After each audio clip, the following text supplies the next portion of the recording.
आज हामी एउटा कथामा डुब्नेछौँ। यो कथा दुई तस्विरले भन्छ। आधा शताब्दीभन्दा बढीको फरकमा खिचिएका हाम्रो ग्रह पृथ्वीका दुई तस्विरहरू। यो केवल फोटोको तुलना मात्र होइन, यो त समयको यात्रा र हाम्रो मानव आकांक्षाको एउटा अद्भुत गाथा हो। हेर्नुस् त, यहाँ दुईवटा तस्विरहरू छन्। एउटा हो सन् 1972 को जुन एपोलो 17 मिसनले खिचेको थियो र अर्को चाहिँ 2026 मा आर्टेमिस 2 मिसनले खिच्ने अनुमान गरिएको तस्विर हो। एउटै ग्रह, तर दुई फरक योग, दुई फरक मिसन र बीचमा समयको कति ठूलो फरक। त्यसो भए यो 54 वर्षको ग्यापले हामीलाई के भन्न खोज्दैछ त? के यो समय बितेको एउटा सङ्केत मात्र हो, वा यसले हाम्रो सोच, हाम्रो प्रविधि र हाम्रा सपनाहरूमा आएको परिवर्तनलाई पनि देखाउँछ? आउनुहोस् यही कुराको खोजी गरौँ। ल सुरु गरौँ हाम्रो कथाको पहिलो भागबाट। सन् 1972 को त्यो ऐतिहासिक तस्विर जसले हामीले संसारलाई हेर्ने तरिका नै सधैँका लागि बदल्दियो। यो तस्विर, जसलाई ब्लू मार्बल भनेर चिनिन्छ, सायद इतिहासकै सबैभन्दा प्रतिष्ठित तस्विरहरूमध्ये एक हो। यो एपोलो कार्यक्रमको अन्तिम मिसनमा खिचिएको थियो। सोच्नुस् त, त्यो मानव इतिहासको कस्तो क्षण होला जब हामीले आफ्नो घरलाई अन्तरिक्षबाट यति सुन्दर र पूर्ण रूपमा पहिलो पटक देखेका थियौं। र यो क्षणको अर्को एउटा ठूलो ऐतिहासिक महत्त्व पनि छ। यो नै अन्तिम पटक थियो। हो, अन्तिम पटक जब मानिस चन्द्रमाको सतहमा हिँडेको थियो। त्यसपछि त आधा शताब्दीभन्दा बढी भइसक्यो, चन्द्रमामा कुनै मानव पाइला परेको छैन। यो चन्द्र अन्वेषणको त्यो सुनौलो युगको अन्त्य थियो। ब्लू मार्बल फोटोले सांस्कृतिक रूपमा यति गहिरो प्रभाव पार्यो कि यसले हामी सबैलाई एउटा नयाँ दृष्टिकोण दियो।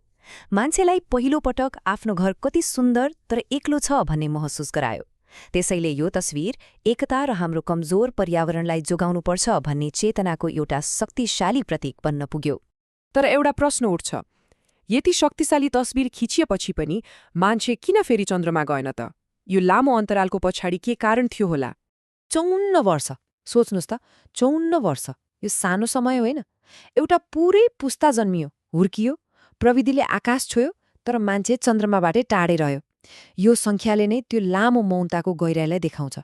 खासमा अन्तरिक्ष अन्वेषण रोकिएको त थिएन, तर बाटो मोडियो।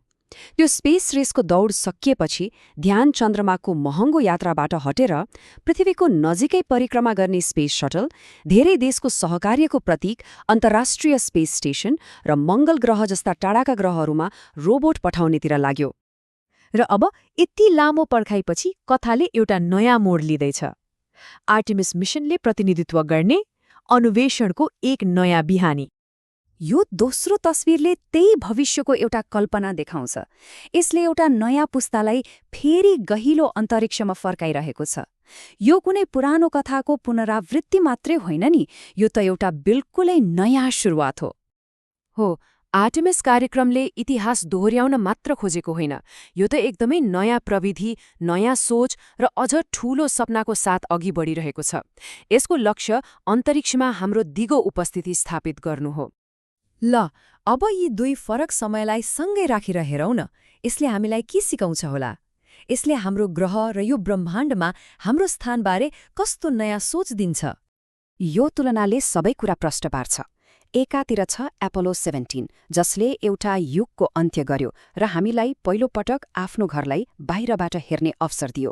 अर्कोतिर छ आर्टेमिस 2 जसले एउटा नयाँ युगको ढोका खोल्दैछ र अन्तरिक्षमा दिगो भविष्यतर्फ हेरिरहेको छ।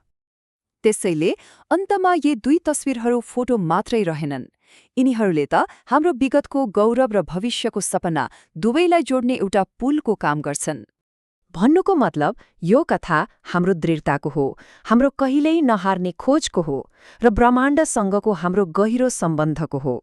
जति सुपै चुनौती आए पनि हाम्रो नजर सधैँ ताराहरूतिरै हुन्छ। र जाँदा जाँदै एउटा प्रश्न छोडेर जान्छु।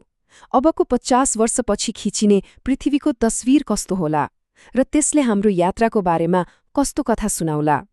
एकपटक सोचेर हेर्नुहोला।